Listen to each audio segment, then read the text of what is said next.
Today I'm talking to my good friend Okeh Okwesia, and he continually fills rooms with joy, high frequency energy. Today we're actually going to be diving into Okeh's world of UK hip hop. He is known as MC OKO, the original Killer One. Music has always been a big part of my, growing up with my family. It was UK. And it was new, it was brand new, and it was fresh. That's part of my identity as a UK British artist. You know, coming from an African background, culturally Nigerian, but equal amounts, I'm a British UK hip hop guy. They were talking about real issues in society that were going on at that time. So when you listen to the music, being the man from the streets, originally, I could identify with that. That unity was what birthed hip hop in a strong way in the UK. B-boying, again, it's not just the dance, it's... Hello and welcome to My Kind of People. Today I'm talking to my good friend Okeh Okwesia, and he continually fills rooms with joy, high frequency energy, and is just an incredibly kind and empathetic and talented human. So he's most definitely my kind of person. We met each other through the fitness space, but today we're actually going to be diving into Okeh's world of UK hip hop. He is known as MC OKO, the original Killer One. So please open your ears and hearts for today's episode, and welcome to the podcast, Okeh Okwesia. Thank you, Megan. Much obliged, and I'm very happy to be on your podcast and reach out to your audience and give them a little piece of hip-hop history from the UK b-boy perspective. So let's roll. Let's roll. I'm so excited about it. So hello, welcome my friend. We're used to being in our gym gear, seeing each other. So it's so nice to be in our normal clothes. Exactly. And getting to know each other on a different level. And hopefully For the real. audience can get to know you too. So I'm really, really excited for the opportunity. So my first question for you is, like, where have you grown and flown? Where have you grown up? And then where has that led you to location-wise now? So I grew up in a place called Kingston upon Hull in Yorkshire, which is in northern England. I don't know if many people know it, but the close location, the biggest cities are like Leeds, York, Manchester's down the road, Sheffield, Doncaster. They're the areas. So I grew up in Yorkshire in Hull. You know, I was there till the age of about 19, 20, where I left home to go off to university in London and seek greener pastures, really. Mm-hmm. Yes. And yeah, you've been in the London area ever since. So Yeah. today we wanted to talk about your journey with music, really. That's something we want people to understand more. So what would you say, when was the moment where you knew music was in your path? Boy, I'll say, let me recollect. Music has always been a big part of my, growing up with my family, because my dad used to play, he used to have like old gramophone records. He had a Love gramophone. it. So he had really thick vinyl, not the same size vinyls that you get today, but they were like in between. So you don't get your 12 inches, you don't have a 7 inch, it was like an in between, it was a smaller vinyl. So yeah, my dad used to have stacks of these in the brown covers, you know, thick brown covers, not much artwork on them apart from just labels. And most of the information was on the centerpiece of the vinyl. So yeah, my dad used to play tunes, and also my mum as well. She used to play, because my background is Nigerian, so my mum always played African music when we was Mm. growing up. But at the same time, she liked a lot of commercial music that was round about that time. My dad was heavily into jazz, blues. Again, he was into commercial music as well, but also like his African music that they always used to play as well. So from a young age, I was connected to music. Me and my siblings used to hear music in the house pretty much on a daily basis. Love that. And it really sounds like a diverse range as well, going from jazz to African, Nigerian, to some more of the pop culture stuff. Like, did Mm, that influence your style? most definitely. The first record I ever bought was Reggae de Blanc by The Police. Love And that. that, I was about 11 years old back then. We all got Christmas money. I think my sister bought Michael Jackson album. My other brother bought Queen album, Bohemian Rhapsody. And my other brother, he was into Susie and the Banshees. So he bought like more like punk music. But I went and bought Reggae to the Blanc by The Police. I loved Walking on the Moon and Message in a Bottle. They struck a chord with me when I saw them on Amazing Top of song. the Pops. And from then I thought, yeah, I love this music. Amongst the other music that I've been listening to prior to that, that was like the first really commercial music. It was like UK, Even though I was listening to like American music and music from other parts of the world, this was like UK identity. And I loved it, man. I love Sting and what he did with his boys. And that was the first piece of vinyl that I ever bought with And my what do you Christmas think it money. was about? Because like Message in a Bottle is an iconic song. There's something about it. What about that struck a chord for you? It was the music, but also the message in Sting's lyrics, the actual reggae influence that it had, but it was UK and it was new, it was brand new and it was fresh, even though you'd had like okay, you had like your rude boy scene, like Madness and the early groups which came from like the ska era, but that had it was like a composite music. It was like a medley of Mm. UK sound, but bringing like African black music into it. Like same what UB40, that was trying to do the same thing at the time. So that like reggae, bringing the African black music and mixing it with the UK sound and the UK artist and influence, that was good, man. That's what gripped me. You know what I'm saying? I thought, yeah, this is new. I could feel this. It was resonating with my music, and it was new to the music that I'd already been raised on prior to then. And the fact that it was UK was great. It was UK African black music, call it what you wanna. But that was the thing. That was the magic about it that caught me. And then on, I got into like Madness and, Madness, a lot of ska groups, Fun Boy Free. These are like old groups, you know what I mean? The Specials, of course, God rest his soul. Loads of UK artists around that time were doing similar music to the Police. And me and my brothers heavily got into that kind of music and that genre, as well as being into other music as well. So yeah, it was a learning curve. Yeah, I love that. And it definitely sounds like your mixed influence of music at home and then that mixed influence of Sting definitely sort of blended together there. And I really like that. Definitely. And I heard you mention quite a few times there the fact that it was UK music. That sounds really important to you. Why is that? Why was that such a strong thing and influence for you that it was this was a UK artist? Well, that's our identity. That's part of my identity as a UK British artist, coming from an African background, culturally Nigerian, but equal amounts, I'm a British UK hip hop guy. So for me, I could identify with that. Yeah. It was the issues that they were talking about in the music. I could relate to those topics that those artists were bringing through. It was from a ground level, from the streets. So it wasn't polished.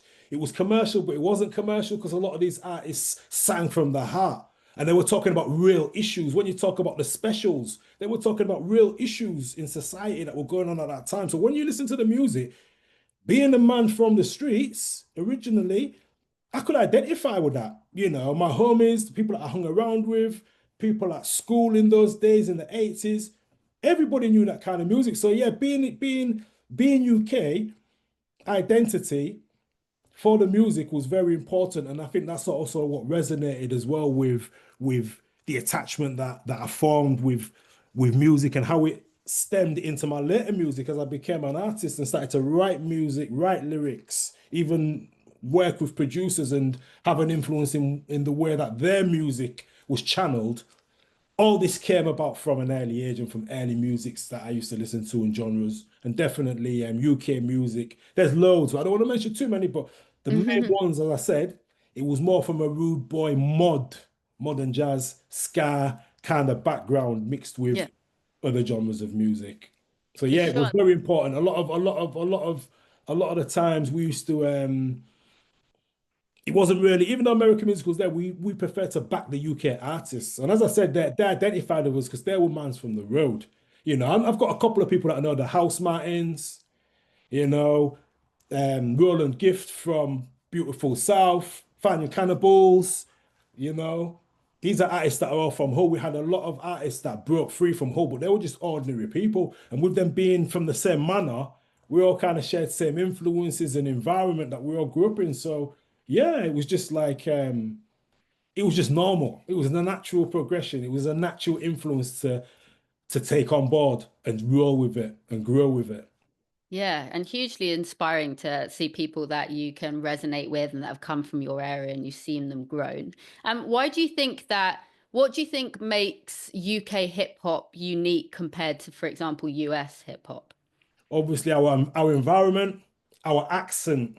Hmm. Our accent is very integral to UK hip hop because you got Birmingham rappers, Scottish rappers. London rappers, Midlands, Yorkshire. We've all got different accents, but but we're so diverse in our Mhm. stories because of obviously our histories, our encounters, our influences, and those regions that we've grown up in. But saying that, I've traveled the UK north, south, east, and west. I've been to many places, none, and some small places, not so big, but just like out in the sticks. You know what I mean? And the thing is, a lot of us we can share similar stories. We can share similar vibes. The stories are similar. We can identify with each other. So I think that unity was what birthed hip hop in a strong way in the UK. Like having that common ground with many people, even though some different regions, whether you're Scottish, Welsh rapper, we could identify very strongly. So that's what became apparent in our music and moving forward as a UK hip hop scene, that kind of camaraderie, brotherhood kind of thing. See, I'll go into the different elements of hip hop because I practice them all. For me, hip hop was kind of a religion. As I said, I've embraced it in everything I do, from my career to the present work that I do with people to when I was young. It's always been hip hop influenced as a strong force within me. Do you know what I mean? To carry through the Mm. works that I need to do to get through life. I can't, And can't deny that, Megan. yeah, and you said like still heavily influences the work you do now. Like, tell me more about that. So I do work. So the main job that I do now is I'm a personal trainer. I'm a specialist personal trainer. I work with different groups from my clients range from 13 to 80 years old, diverse group of people, abled and disabled people, specialize more so now, working with people that are going through difficulties in life through mental health as well as physical disabilities. Okay. But it's like the stuff that I do, for example, I teach girls capoeira, which again, that's another topic for another day, but that's like an Afro-Brazilian art form, Mm. a fight dance, to wrap it in a nutshell. But it's got many influences and it spanned like 500 years. So there's a lot to talk about that because it's got a lot of history. But the thing is, how it connects to hip hop, there's parallels between capoeira and hip hop because the thing is, when you see hip hop breakdancers, b-boys getting down, you see people performing capoeira, it looks very similar. The moves are very similar, Yeah. but the way they were birthed and the way they evolved through time were along parallel roads. They never met.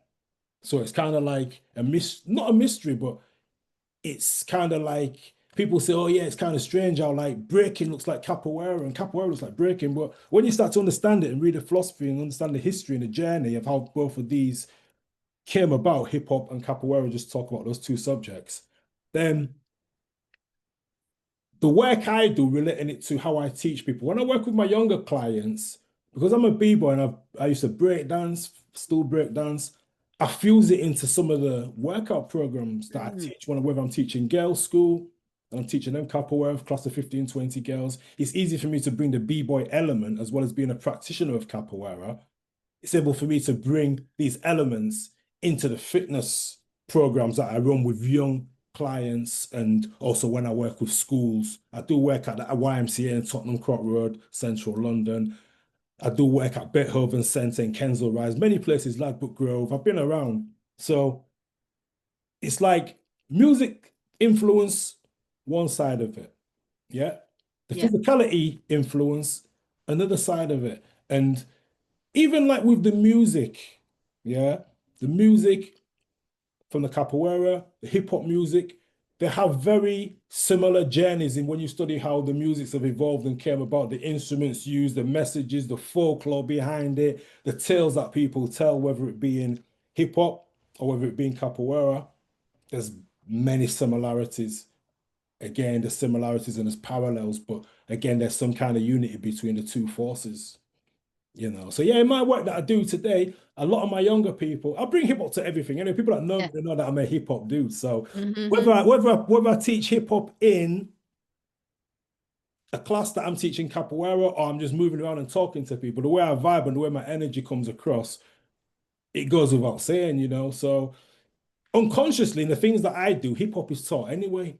Whenever I relate to other people, there's always a force of hip hop that comes about and it becomes a shared experience whether it's work or play.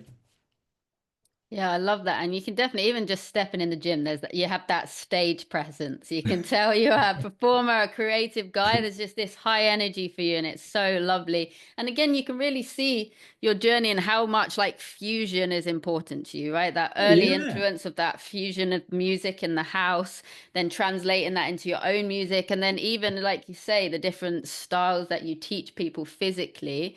Fusion seems to be a real thing for you.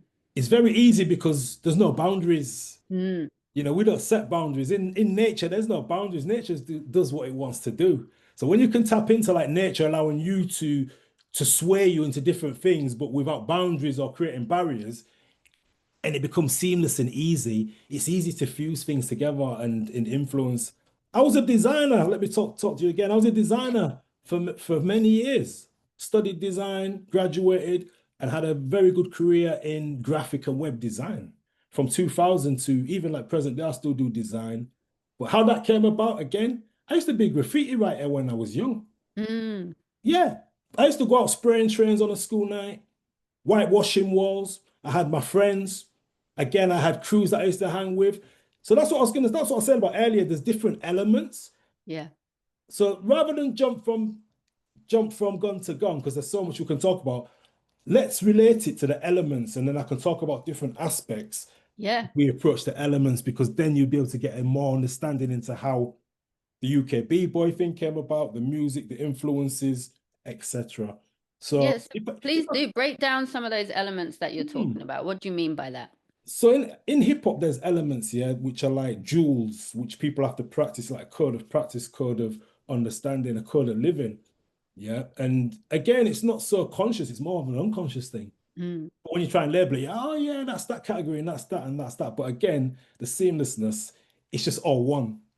And of it being all one, that's the fifth jewel of hip hop. The first one, you got b-boying, yeah, breakdancing, b-boying culture, not just limited to breakdancing, but the way you talk, the way you move, the way you live your life, the way you interact with other people, the way you move through life, the way you set your goals and try and achieve things in life, the way you respond to other people and trying to respond and integrate with other people, but in a positive way. Yeah. So that's like the fifth element of hip hop is the unification of all the four previous elements. First element, b-boying. The second one, DJing. Mm. Again, very important part. Before DJing, like nowadays, you've got the CDJs and it's all different. When I was DJing, it was two real, not even Technic decks, realistic decks, a realistic mixer with a crossfader. And we used to go to the park and jam. I'm talking about in the 80s. Just hang out with my graffiti boys. They used to be there spraying walls. We used to hang around a place called Grafton Street, many different places, many different towns. But going back to the elements, yeah. So the second one was you got b-boying, DJing, yeah. You've got MCing, yeah.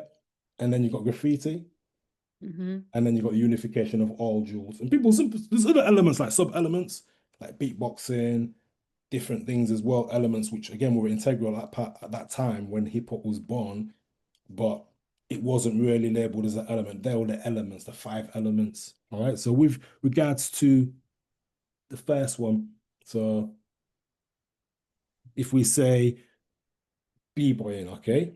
Yeah. B-boying, graffiti, MCing, yeah, DJing. Yeah. DJing, yeah. So we've got all those. So if we go back to, let's start with, pick one, pick anyone you want to start with, and then we can talk about Let's that. start with B-boy and let's go. Yeah. The first Okay, one you so mentioned. b-boying, yeah, b-boying. So b-boying is the culture. Yeah, b-boying is worldwide. B-boying started in the Bronx, but it's got roots again. When you look back at old video and old footage, people were again that seamless, not labeling anything. If you look at certain tribes in Africa, they were doing b-boying. If you look at some Mm. old ways, it wasn't labeled, but the movements that they used to do during the ritual dances. So this was b-boying. But more modern day b-boying, you've got like, for example, the b-boy championships. You've got b-boying at the Olympics now. But for Hmm. me, b-boying again, it's not just the dance, it's the way you live your life, it's how you dress, how you speak, how you do everything. Yeah. And it's not that you're conscious that you're doing it. You just behave this way, and other people that are alikes and similar, then we became a group. You know what I mean? So there's Yeah. many B-boys and also B-girls. It's not just a man thing. You know, B-boys, B-girls. It's always been that way. Man and woman equal. A girl used to go on a dance floor and throw it down as good as a guy could. So Yeah. B-boy is not limited to your gender, not at all. It's just So an expression. for you, b-boying is not just like an activity, right? B-boying is more actually like an embodiment, almost Yeah, like a philosophy. for real, for real. Because in order for one to live a B-boy life, you have to understand the elements, but you also have to understand the history. And I was quite lucky and fortunate that I was born at the time when hip hop was born. Hip hop was born in 1973. I was born in 1973. Hmm. So, oh, okay, maybe the first 10 years, decade, I didn't really fully understand it. But by the time I got to 10, 11, 12, I was Yeah. I was rocking the b-boy life, man. It Yeah. started.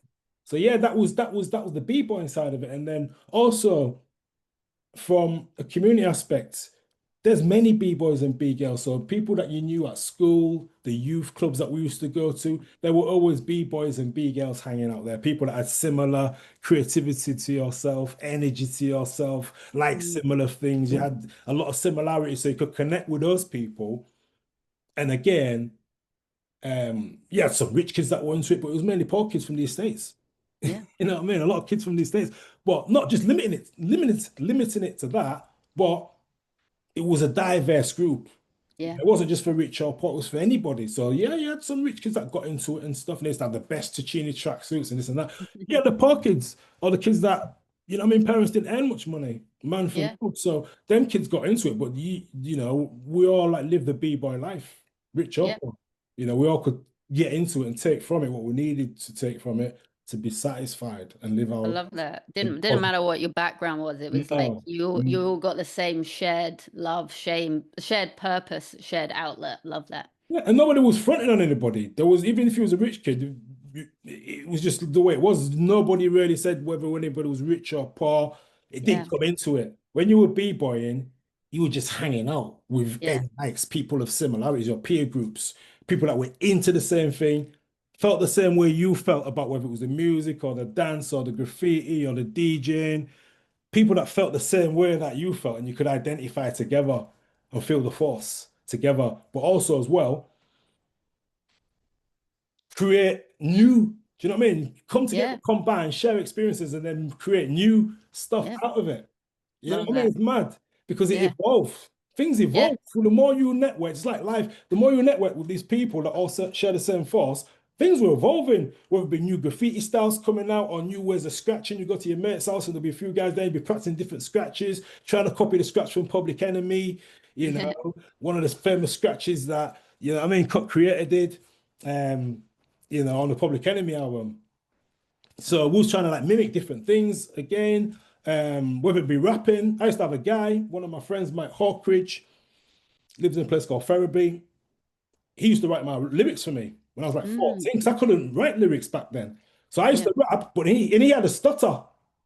Yeah. It was a dilemma. So we helped each other. He wrote the bad lyrics, and I used to rap them and put my twist on it. So Love he was my that. he was my lyric writer. And this is what Yeah. it was like little kids, you know what I mean? So it's like again, and he was a rich kid. He was from a place called Ferriby, Yeah. which is where it's more like suburbia. Yeah. Yeah. Them Yeah. kids used to come into town. We all used to hang out, and there was no rich or poor. No, it didn't matter. No hierarchies there. Just coming together, being creative, and like empowering each other by the sounds of it. I remember one time I went to his house to go and jam out, and like I got the train to the nearest train station, and his dad came to pick me up, and they lived on some like farm with like stables. I was like, wow. And then he had What? like, Yeah. but he had like the latest mixer. And so we used to go to his house and mix and stuff. You know Yeah. what I mean? It was weird, man. It was weird. It was weird, Yeah. And sh but sh it sharing was the real. resources. I love it. Yeah. But yeah, that was And the b-boy side of it. We used to go to like youth clubs, and then through the youth club thing, we used to go to like other estates or other youth clubs and battle crews from there. So my mm, big brother David, he's 4 years older than me. He was the main one that like pushed me into hip hop when I mm, started identifying it from young age, because he was a b-boy. And in his work today, at the age of in his 50s, his work in his business is still hip hop. He's created love a that. 30-year career out of it, and now he works with schools. He does all Amazing. right, and he gets sponsored, and he's got a charity which helps young kids, and it gets them infused into hip hop. Whether it's the workshops they run, graffiti workshop, dancing workshops, he's got schools writing lyrics. All these kids that do shows for the community. It's a beautiful thing that he's doing. So he Yeah. was the one as a big brother that pushed me into hip hop, and I was influenced by him as well as the other stuff that was Mm. going on. And he had a group called SWP, that stands for Street Wrecking Posse. Love it. Yeah, and in his group, there was him. There was two mixed race guys that we grew up with from Ghana. Yeah, the mum was white, the dad was black. God rest his soul. Yeah, their names were Ham and Nimrod. Yeah, so there was my brother, there was Ham, and there was Hmm. Nimrod. Yeah, Yeah. yeah. Then there was another guy. Yeah, who used to live behind us, Hmm. English kid called Steve Harkin. He lives in Denmark now. Yeah. Steve Harkin, the guy was bad. He used to have really spindly legs. He could do moves that when he used to break dance, it looked like an illusion. Wow. And no one could recreate it because Like a his legs were feather. spindly. They just used to go in their own way. When he used to do certain moves, Steve Harkin was a bad boy. He was good. Yeah. A really nerdy kid. You wouldn't look at him, you wouldn't even think he was a B-boy or breakdancer. That's the thing. What does a Yeah. B-boy look like? It's crazy. It's Yeah. mad because B-boys can look like anything. Even Mm. though we've got our fashion and stuff, there's a code that's unseen. Yeah. But And I yeah, think Steve, that's so important because we can make such quick judgments on the surface, right? And have these illusions of like, this is how you fit this mold. mm, But actually, there's like, it just shows you, and you can be open-minded and actually just welcome everyone to the table and be like, if you've got love for what I've got love for, let's just see what you've got and let's create something together. I love the openness of that. And it's so empowering and respectful as well. It sounds like there was so much respect amongst you all. definitely. And there still is that kind of respect in the hip hop community. It's all about respect. And you ever heard the RESPCT? For sure. That's, yeah, yeah, RESPCT. That was a big thing. Even like rappers, they used to sing that. Yeah. It's all about respect, peace, unity, love, and having fun. That was the code Yeah. from the 70s. We used to sing that. A guy called Africa Bambaataa, Hmm. who was like, again, one of the legendary pillars, foundation members, along with Grandmaster Flash and all the other pioneers. That was the thing that African Bambaataa and the Furious and African Bambaataa and the Soul Sonic Force used to chant peace, unity, love, and having fun. And that's all it was about. Yeah. So that's what you talk about, the respect. You know what I mean? People used to respect. So I was going on Steve Harkin on his same road, Cerner Street. He used to live behind my mum's house. That's where he used to live. There was Hmm. another guy who used to live a few doors down from him called Timmyoga. Hmm. He couldn't break dance, but he was a bad boy graffiti writer, man. And I remember when you used to walk down our street, there was like a clearing where you could see Yeah. the houses from the street behind. And on the side of his Hmm. house, he had a big mass. His mum and dad let him do a big piece of graffiti on his wall. And it was I kind love of that they like, let him do that. yeah, it was kind of like, it was like a masterpiece of the area because well, no matter when you walk down that street, you'd always look at it. And it was a wicked piece. It was a Yeah. hand with a spray can, and it said Duro, Duro, Duro CIA. And this is going back to like 1986, 87. Yeah. On the side of his mum and dad's house, a massive house, which you could see from my road. There was a clearing. You could see the houses on the other street behind, but that was the side of the house where the street continued. On the side of the house was this Duro CIA, man, and it was there for about 2, 3 years. Eventually, That's weather came. brilliant. It was unbelievable. So yeah, Timmyoga was a graffiti writer. He couldn't break dance, so he was kind of like, Yeah. So tell me a little. Mm, so carry on. yeah, yeah. So Timmyoga was a graffiti writer, and Hmm. then we had, and these guys. One of them I messaged him the other week. He put on a tracksuit and he put it on Facebook, and I was like, yeah, Marcus and Julian. They were two deaf twins. Can you get Wow. that? That was in my brother's group. Yeah. And people used to say, how do you hear the music? We don't Mm. hear the music, we feel the music. Feel the music. Yes. Two deaf twins, and they're still my friends today, Marcus and Julian. You know what I mean? They're like 4 years older, but they were in my brother's group. There was Yeah. another guy called Aaron. And it's funny because Aaron came to study in Hull Hmm. and he was a Londoner. So he had the London flex. He came and joined the crew. Yeah. And that was the crew, Street Wrecking Posse. And I was in it, but I was like, because I was a little brother, I was in Yeah. I wanted it. So I was like a mascot. Yeah, exactly. You got like a token invite. So like sometimes when we used to battle, I used to get thrown into the arena and I used to have to do my stuff and get down when there was the younger members that were challenging from another area or another youth club, you know. I used to go down, I used to battle the ones that were my age group. Used to Yeah. body pop against them, break against them, do all my moves. But I couldn't just go in, I couldn't go everywhere with them because obviously Big Brother's got to keep some things private. So Yeah. I used to screw because I couldn't always go everywhere with them, but any chance I had to go on road with them and go battling in youth clubs or go to like, so I'll tell you about another place. It's called Queen's Gardens Hmm. in the heart of Hull on a Saturday. That was the B-boys Mecca, where B-boys came from all different areas of Hull and surrounding counties. And we used to lay it down in Queen's Gardens, in the middle of Hull, by the Hull College of Further Education and by the Humberside Police station. They got Queen's Gardens, which used to be the old docks where ships used to dock. Yeah. Port Hull is a port, so ships used to come in there. This is when it used to be a port, a docking industry, trawling and fishing. Mm. And then eventually, over time, after the war, they filled in these docks and made it into the Queen's Gardens and they put water Yeah. fountains in there, made it all beautiful. But originally, it used to be docks where the ships used to come in from Amsterdam and Rotterdam and from different parts of the world, different parts of England. So we used to break in Queen's Gardens. That was anybody who knows about B-boying or from Hull or, what I mean? You said Queen's Gardens to them, they know what you're talking about Yeah. because We that's what know. everybody. And Yeah. even like, it wasn't even like B-boys used to come there, but it was mad because the community used to come there to watch.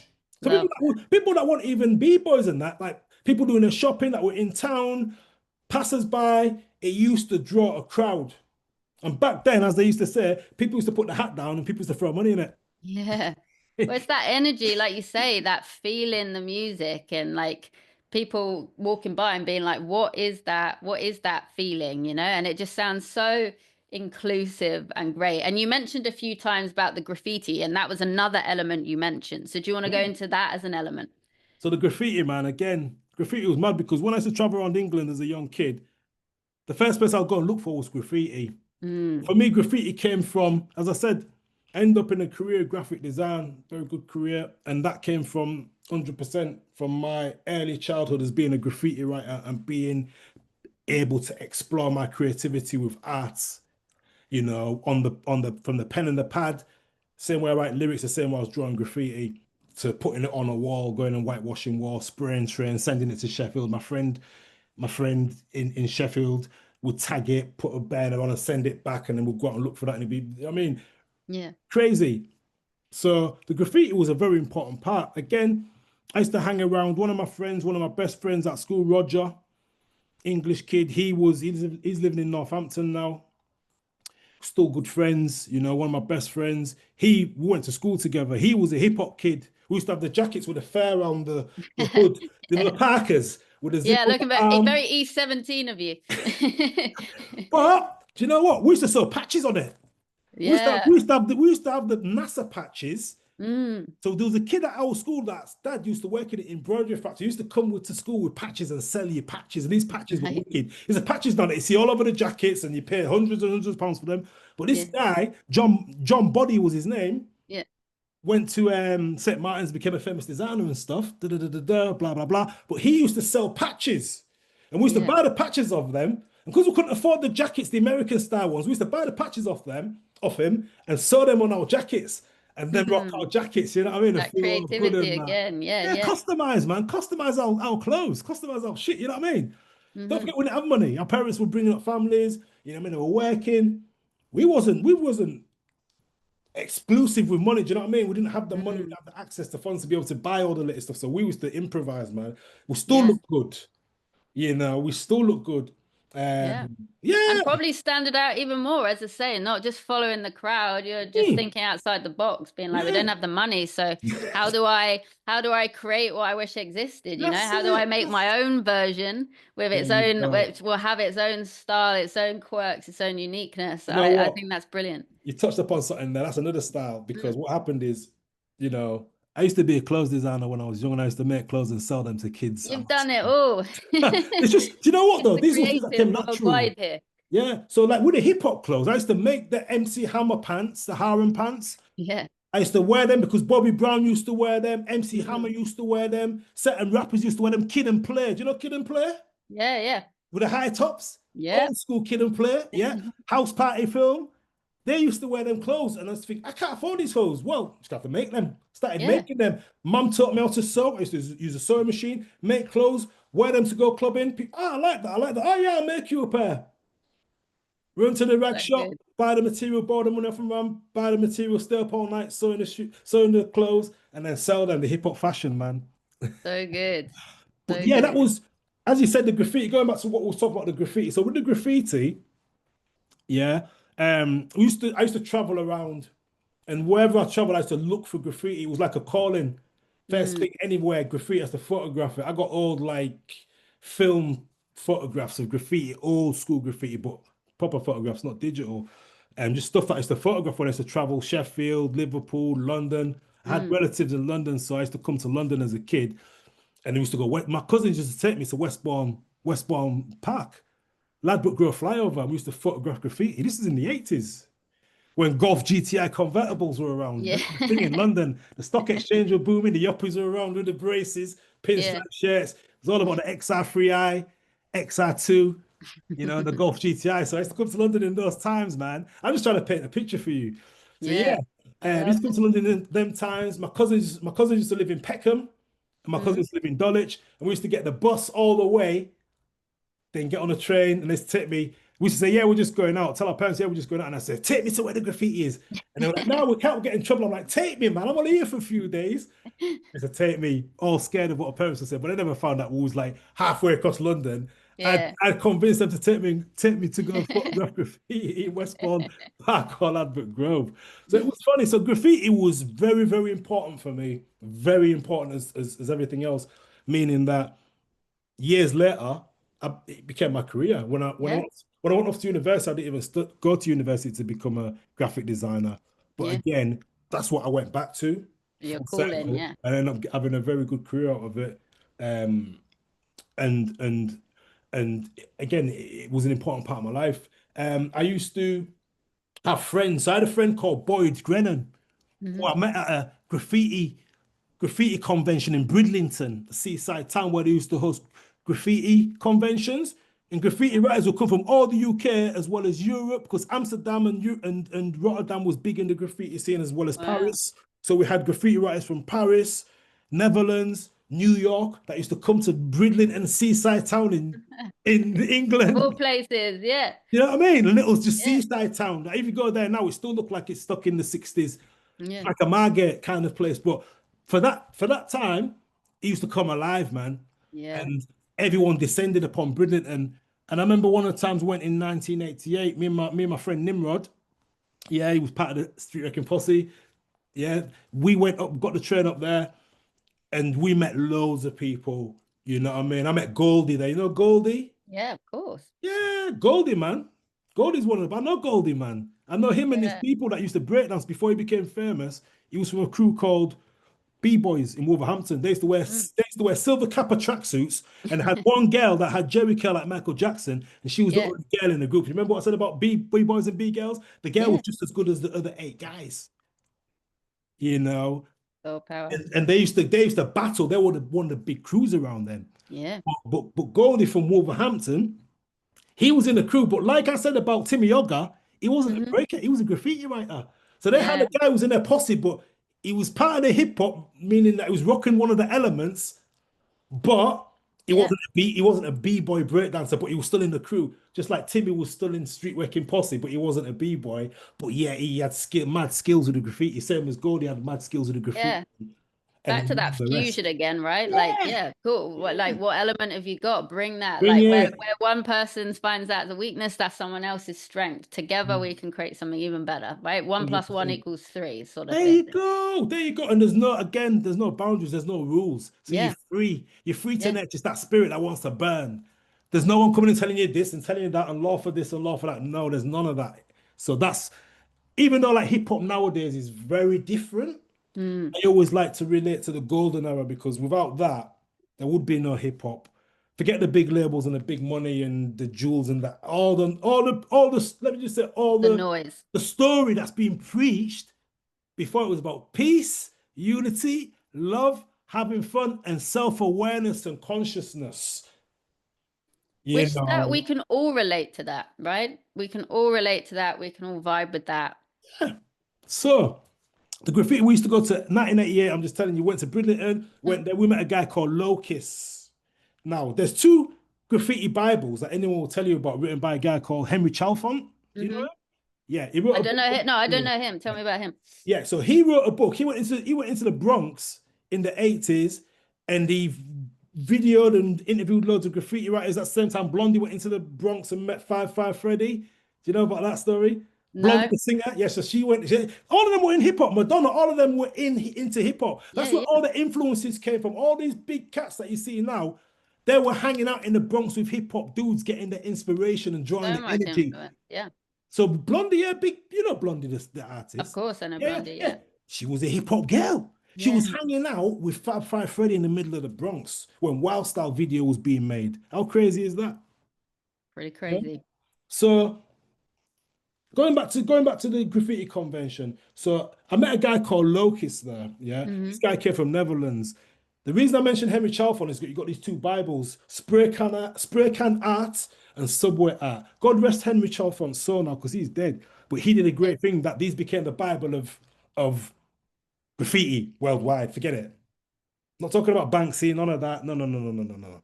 This is graffiti, not commercial. And I'm not Yeah. dissing anybody. I'm Yeah. not Yeah. down Yeah. with that. I'm not down with Banksy.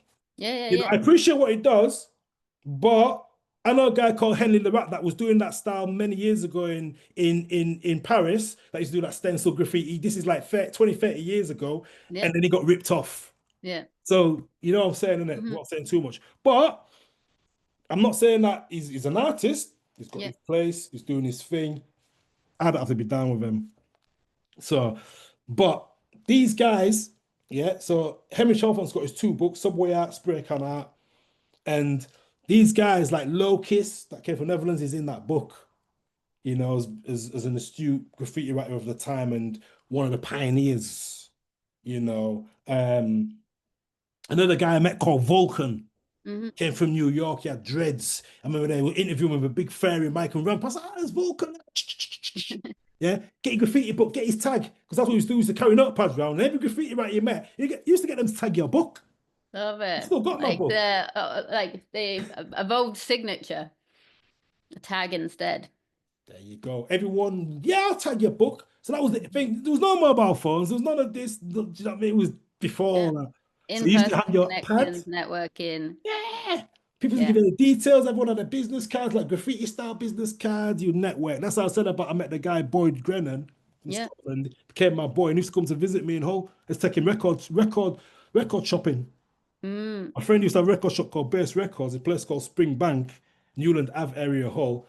It was like an indoor Yeah. shopping center, like market kind of style. I used to have a record shop in there called Base Records. He had a label as well, and he used to bring a lot of artists out of Hull. I used to take my friend Boyd shopping down there. I used to get cheap 12 inches for him.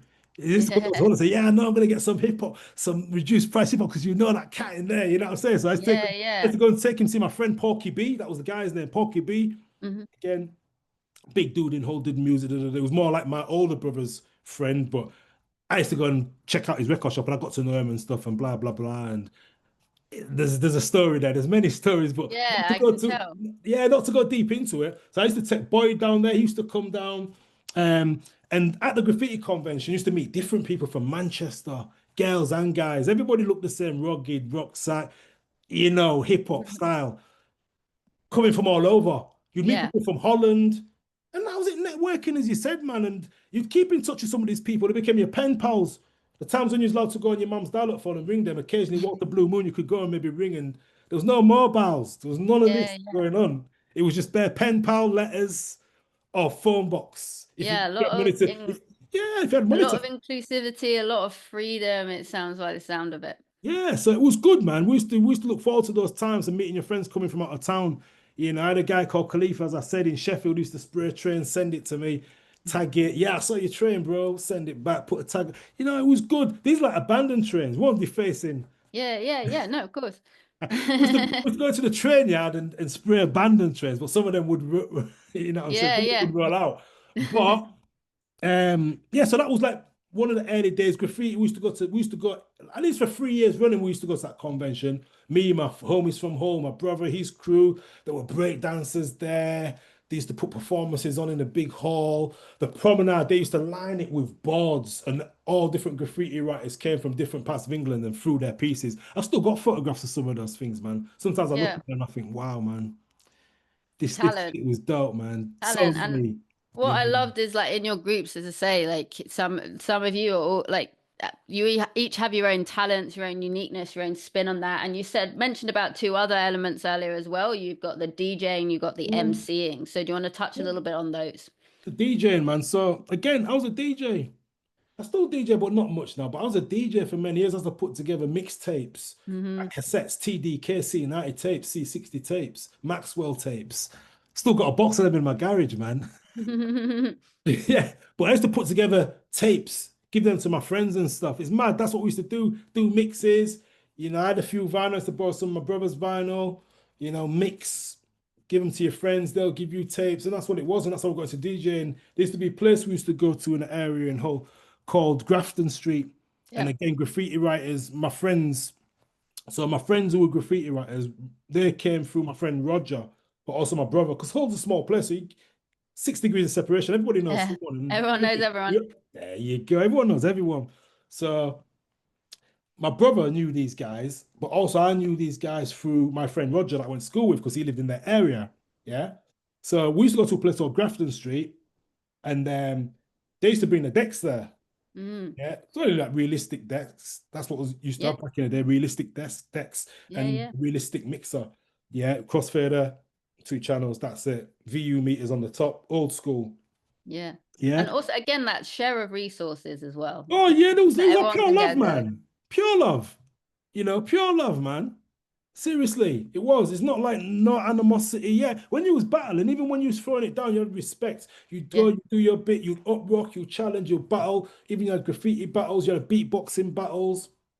It was all love, no animosity. I And love if that. you And lost, you took it on the chin.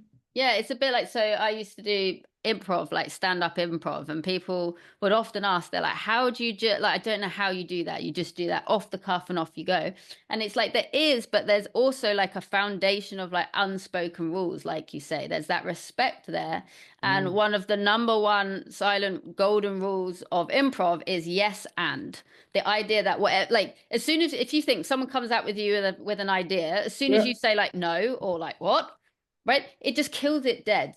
Whereas if you can say yes and that idea Mm. of like I'm receiving what you're Yeah. getting and I'm gonna build on it, yes and Elaborate. it just what Yeah. you're sharing there seems very similar to that. It's very much that open, welcoming, Fluid. inclusive culture of like yes and if you love what I love, if you've got something to bring to the table, yes and come Yeah. along. It's a yes and what can we build on, You get upon that? it. Yeah, man, for real. And that's what hip hop culture is about. It's about yes and. Yeah, Because that's what it was always. No matter what element you was practicing, your homie would always be yes and. You know what I mean? And the next, hmm, okay, yes, and let's go here and roll out. Let's go and okay, yes, let's go and check out my man's house, jam in the studio and write some lyrics. yeah, I'm gonna give you some lyrics, man, yeah. which can Please sum it do. up, some freestyle, yeah. Hmm. My name's be the Oaks in the middle of the choke hold. I'll be wrapping around your neck when I select the next phrase to dominate airwaves transmission channel live. Galloping the beats I ride, the heat I hold. I'll be breaking those that are faking and taking, raking them all in rows. Dried leaves, autumn aftermath, mathematics that I construct and I constrict just like a boa. Tightening my grip on mic stand, some understand. Rhetoric lyrical flow styles I throw into BC. Turn your P ages into prehistoric ages because my rhyming is thick, oozing like oil slick, emerging from cerebral pipelines, connecting aspects unlocked from brain chamber rhymes, rearranging non-comprende hombres, gotta migrate the paths that the governments lay. Debilitating aches locked inside the cortex, text that will be written converged to lyric flex, trapped in cell bars forged with cellular matter, teeth chattering. Jack Frost, he be the master of stalactites in the caves of the hidden, but I'll be riddling with my suit printer question markings, stitched tightly up and down, side to side, round and between the seam. Focus the camel through the tightest eye of a needle. Filtration commences, tongue sparks the starter pistol. Igniting shit leaves frozen poses. Diseased town gardens sing ring a roses. No longer blooms tunes of excitement for you onlookers, hookers, whose clientele shriveled up like desert troopers to form the groupless. But I'll be paying taxes, back taxing, flying squad in Soho. In the heat of the night, the speech was Soho. Shady moves accelerate, roller coaster theme parks down alleyways. But some that want to get laid. But contiguous movements, they just have to get laid as the center of the focal point for many masses. Upon the tabloid sheet, the font will trap this. Evidently, eloquently, frequent haters, I'll be shutting them down like a PE or a PC. Frequent rappers, I'll be shutting on stage with flippant grammar, minus the stammer, still head just like a hammerhead shark to start to spark this. And crushing down clown rhymes, pinpoint accuracy. Turn the oven down, sound, slap the head to the nail, cause the oven's on high when I roast the quail. Serving up silver platters, commanding beef eaters, roll down your drawbridge over your moat, scale your building. Who's gonna talk the words that I'm spitting? Who's gonna take the weight the plot thickens? Listen to the words flying in your direction, acrobatic linguistic chameleon stance. The cobra shaped back inflates as I attack. Stealth shaded from the visionary range of watch black, hooded soldier, bossing dirty rap lines in these times, stigger the dump funk type rhymes. Woolen locks drop, no materialistic acrylic, silk cut off the chest, extract the velvet.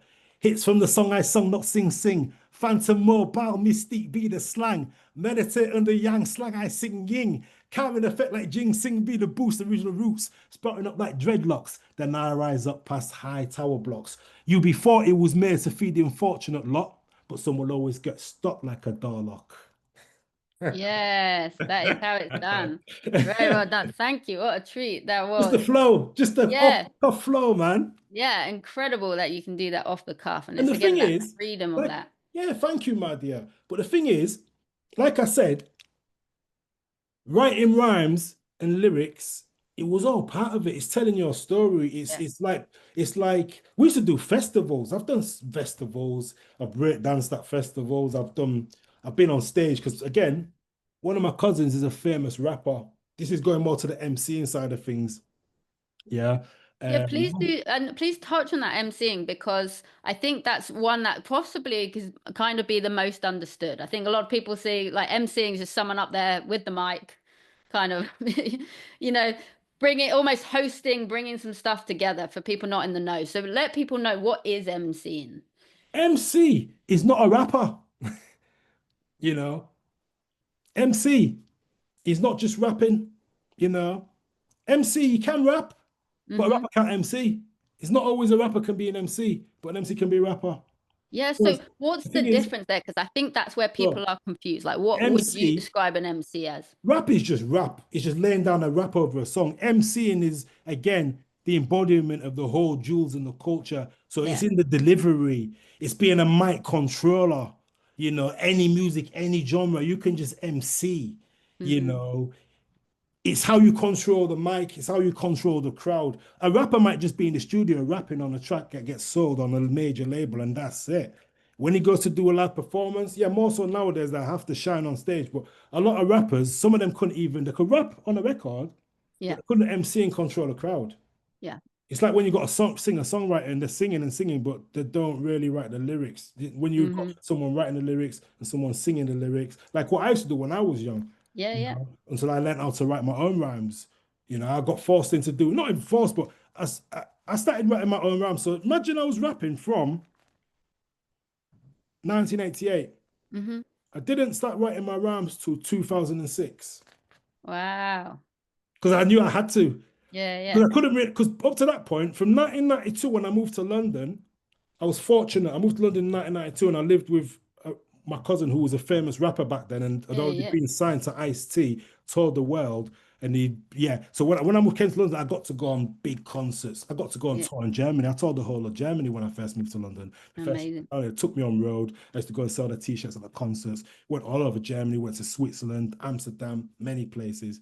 So I was lucky. I was fortunate. My cousin and his brother were in a famous rap group called Hijack. You can look them up. Even to today, they're making mad waves. You know what I mean? They're if you put in British hip hop history, they're one of the legendary groups, along with London Posse, Demon Boys, got Skinny Man, the ones that came later, but the main ones were Overlord X. You had Dizzy Heights. I'm talking about rappers that were like in the early 80s. You had Sifo, God rest his soul. You know what I mean? You had London Posse, you know what I mean? Yeah. Bionic and Rodney P and them mans.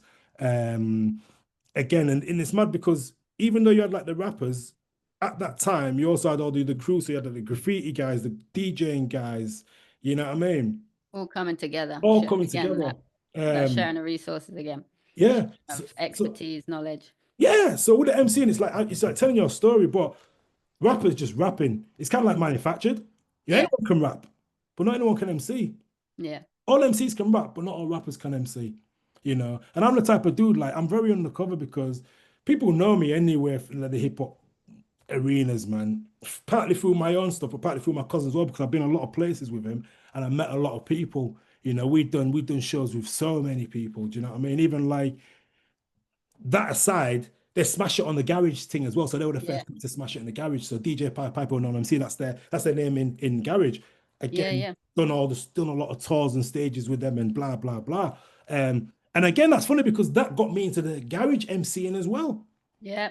I flipped it. So that's what I'm saying about MCing. You can apply your skill into any genre. Yeah. You're not just typecast or you just pigeonholed in one box. A rapper's just a rapper. Yeah. Yeah. So MCing is much more deeper. It embodies much more.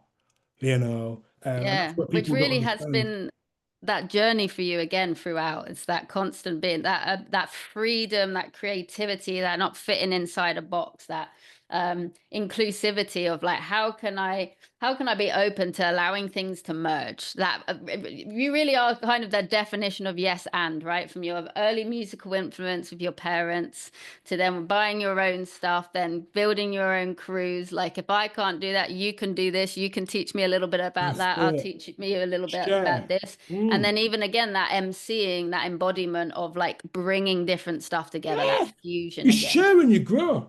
Yeah. It's like sharing. Mike, my friend that's living in Ferriby, we share, we grow. My cousin, share, we grow. I used to live when I moved to London, 92. Even my brother, I was up in Hull at Easter. My brother said to me, you guys are crazy. Like I was saying, I'm the type of guy who go to a party, man will give me the mic and I'll just da-da-da-da represent. I'm not a mic hogger. I don't want to be on, don't want no limelight. I'm very just come in, and Yeah. then I'm gone. Yeah. You're like, what?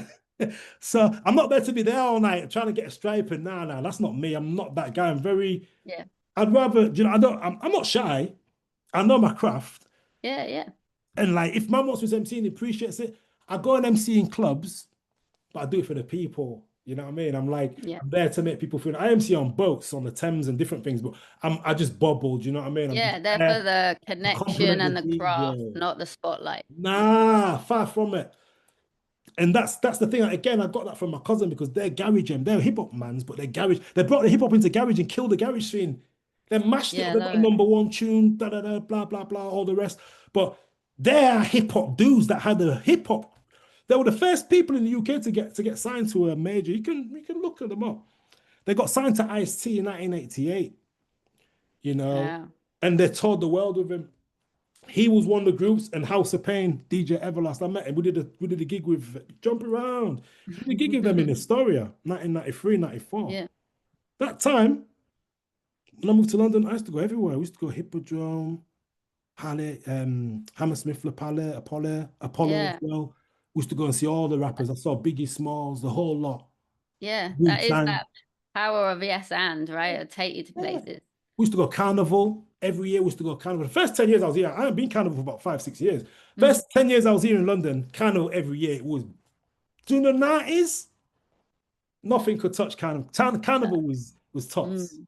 I don't know about nowadays, I haven't been for years. I've heard many stories and friends go, but I think the last carnival we was on a garage set. I went and we were on a Yeah. lorry and it was good because we was like just bubbling on the lorry and driving Yeah. through, Yeah. playing Get to garage do what and you love. Yeah. Yeah. yeah, and people, it was just nuts. And we actually met that guy that I said, Dizzy Rascal, oh, sorry, Hmm. not Dizzy Rascal, sorry, Dizzy Heights, Yeah. one of the first rappers. He was at there, he was at that carnival, and he came on stage. My cousin grabbed him because my cousin's one that pays homage. Yeah. He's that kind of dude. If he sees a rapper or anybody that's from the scene, he'll bring them in and pay. Everybody's got to pay homage, you know what I mean? So he saw Dizzy Heights. He brought him on the lorry and he's like, this is Dizzy Heights, man. One of the first rappers in the UK. He's been rapping since 1979, 1980. Yeah. Brought him. We saw him at that carnival. So yeah, it's mad because like hip hop you can translate into anything. Yeah. You know, I've seen it with them guys smash it in garage. I've seen it with how like so the hip hop came into garage and then you got the gram and all this other stuff that was birthed off it. Something's got to birth something else. Something's got to influence. You know, you've got Hmm. the elders that paved the way, and then you've got the young ones that come, take it, put their thing on it. And that's the evolution, isn't it? But again, it's Yeah. that yes and the Yeah. same thing. Not for them guys, even like not for them guys, they know. You know what I'm saying?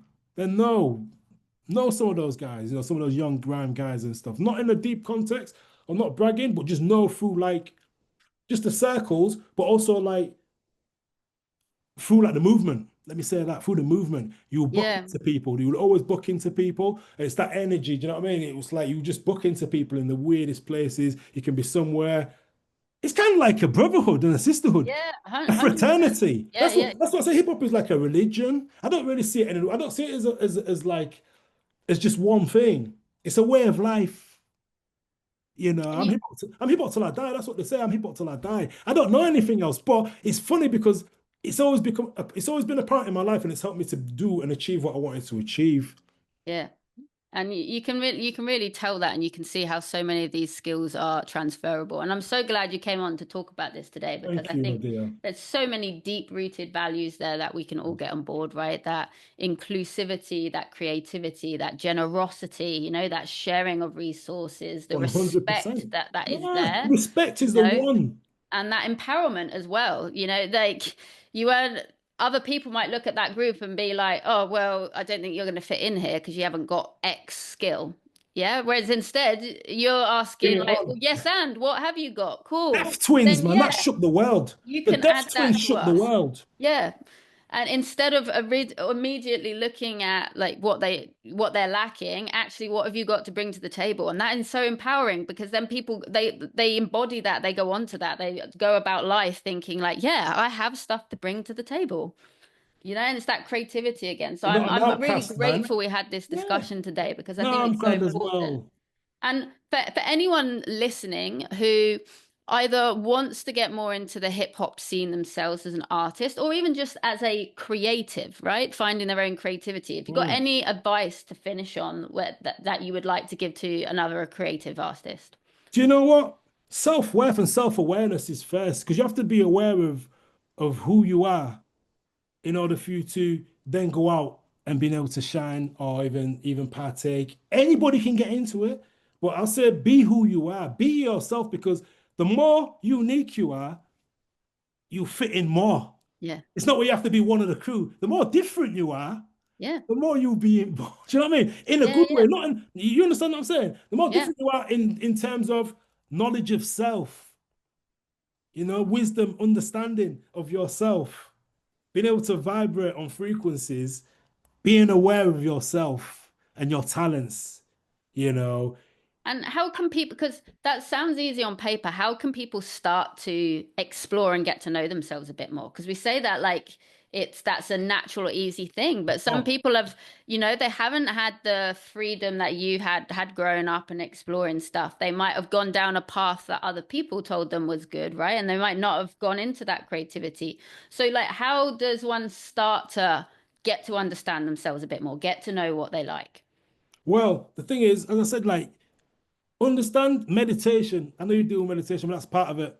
Yeah. Because you have to shut off the noise to then listen and then find your path. You know what I mean? I know it's hard. For me personally, it was very easy. It was just so natural because we didn't have all the distractions. Yeah. We didn't have all the peer pressures kids have today. And like nowadays, you have to go to Brit school, you have to be in this circle. You know what I mean? So synthetic, Yeah. About manufactured, if I can use pieces of those paper, words. certificates, It's not, rather than so like, it blocks those channels of you being able to roll with it naturally and it to just come out of you with you being the type of individual that you are as a person.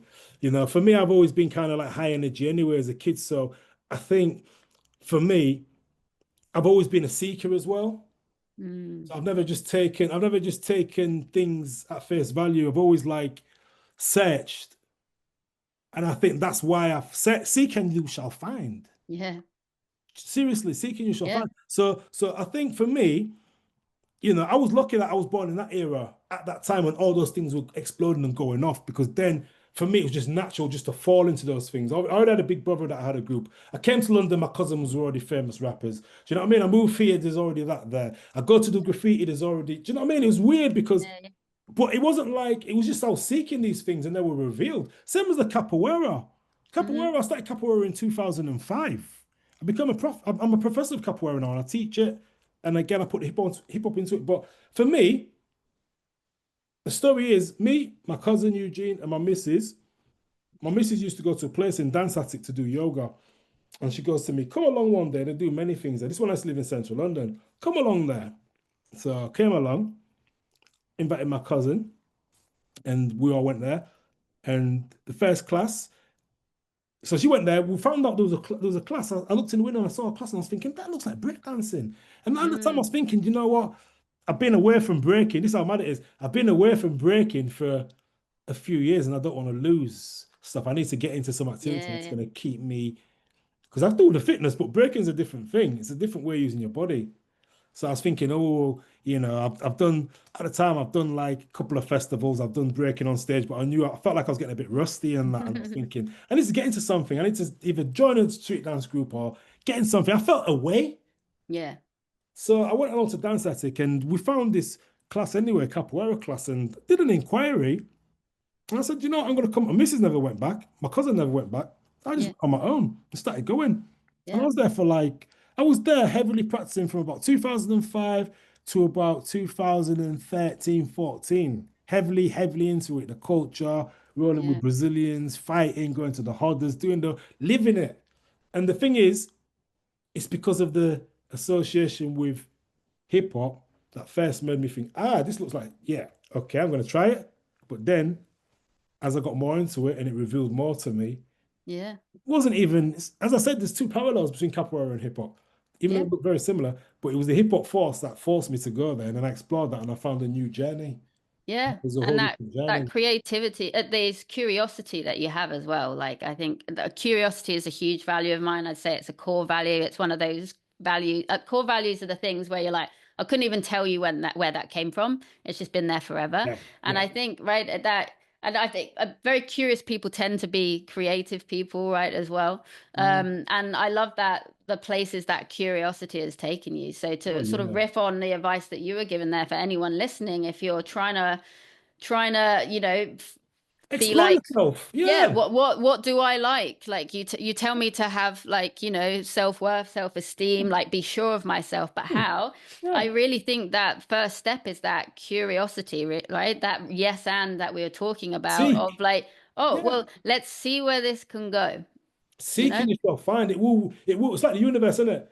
When you seek, the universe speaks to you, it lays these things down your path. So I've never doubted myself, even during the grey clouds, which we all have grey clouds in our lives. But I've never Yeah. been, it's like when people go into religion and believe in God so much or believe in Yeah. a higher power that no matter what, it's as sure as the sun's going to rise the next day, you know what I mean? And that's the thing, even though it's like for me, hip hop saved me, you know? Yeah. Like I know it's like as a force and as a positive force, and it's shown me so much positivity, so much love. You know, I'm not even talking about material wealth. It's nothing to do with it. You know, people get rich and they wear the ice and this and that. Again, that's all a different part of it, different story for a different aspects of hip hop, like the gangster rap and when all that came in and the bling and through the Mm. 2000s, it all kind of changed and the big majors got involved, it got infiltrated, blah, blah, blah. That's a whole new story. But the hip hop that I grew up in and that I used as a force, it wasn't like present day hip hop. It wasn't. Do you know what we used to do? We used to go hunting skips for cardboard boxes and then sellotape them together and take them to the town centre and break dance on them cardboard boxes. And the kids that had money could afford lino. So Yeah. the rich kids that used to get into it used to have lino. We Yeah. used to have cardboard boxes taped together. And it Yeah, was just making as it good. happen. You could break dance on it, Yeah. you could do your moves. It's cardboard. You see the people Yeah, kids with the ghetto much blaster. lighter than carting that line all around. I'll tell you that for free. Yeah, yeah, yeah. Keep the ghetto blaster, and you like three of them kind of liner, a long roll of liner. It was heavy. You know, I remember the day we got lined up, man. I was gassed, man. Bloody hell, it was so good. Yeah, I Because bet. all them years of like flipping, taping cardboard and raiding skips and Yeah. hanging outside the flipping superstore, asking if I got any old cartons. You know Any what I mean? cardboard, please. Yeah, I bet that was like a Yeah, huge moment for you, and cardboard was a so currency. so inspiring. So for anyone who's listened today and has been just as inspired as I have listening to you, how can people connect with you, stay in contact with you, follow what you're doing? How can they go about that? Right, you can find me on Original Killer. Yeah. So if you put Okay. in original, I'll spell it for you. So it's OKO, Mm-hmm. yeah, Original Killer. So that's ORIGINAL KILLAH. If you put Got that it. in Google, I'm sure there's nothing's not gonna come up. Nah, But and I've what I'll also do is got, I'll put it in the show notes as well for this episode. If people look at the description, it will be in there. yeah, I'll give you my other thing as well that I've got. So I've got, So they just type that into Google, and yeah, they'll be able Original to Killer. If you connect put with you. Original There'll be Killer contact details. There'll be ways to hear your music. and Gymantics as well. If you put in Gymantics, Yeah. Hmm. GYMANTIX. Okay. Gym Antics. You'll find all my stuff. Once you search that, if you put in OK Original Killer, you'll see stuff on there. Put it in YouTube, Instagram. You know, there's no Original Killer much on TikTok. There's only Gym Yeah. Antics on TikTok, but all the other stuff, yeah, all of the platforms you can see me.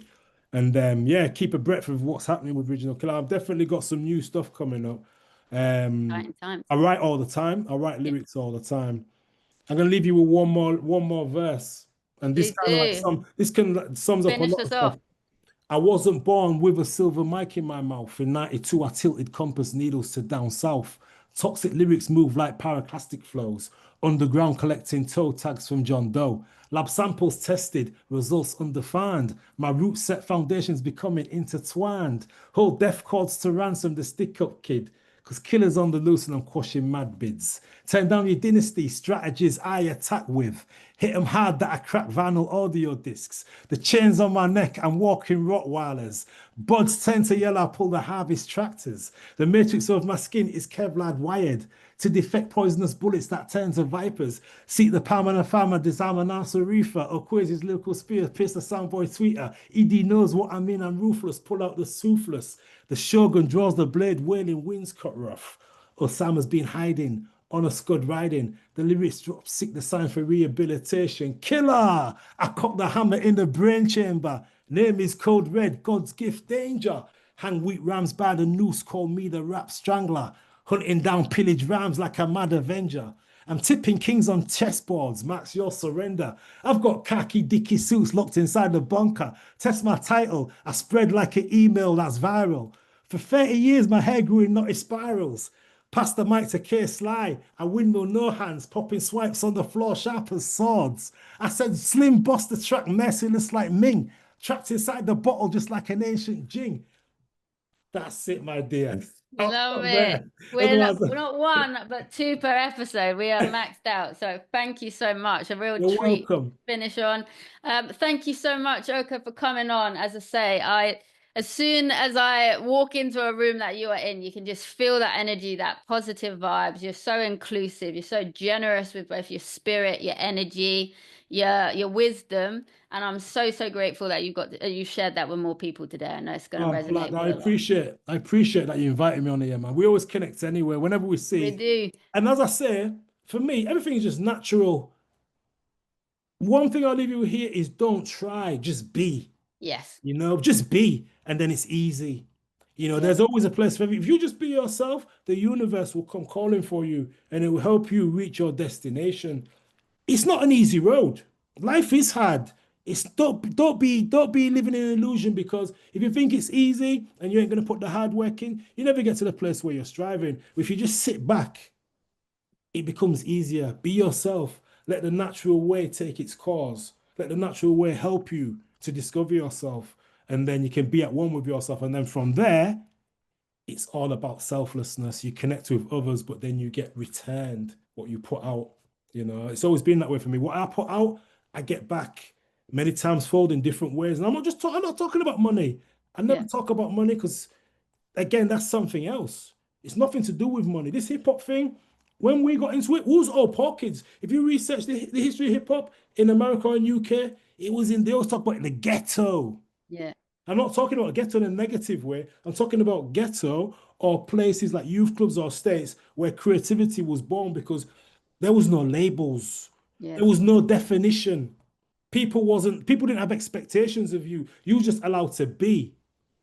And then that's when things are born. You know, when people's spirituality is born and then people can connect with others and then share similar stories and journeys and it's all for the betterment of the movement. Yeah.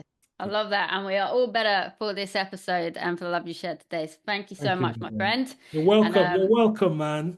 I'll put those details in the show notes. And yeah, I hope people can vibe with more of that creativity that you're Yeah. putting out there. I've got more stories to tell, man. The next one will be about the fitness industry and working with people. You know what Let's I'm saying? go. We'll do again next time. We'll do something else. You know, keep flipping the script. There's many stories to tell. You know, Let's so go. and I think people would like to hear some of the things that I've got to say, especially with regards to working with other types of people and other types of groups of people. All right, 100%. So we'll get you on the Meg method as well, and we'll be talking all about that. So join us soon. brilliant. Peace.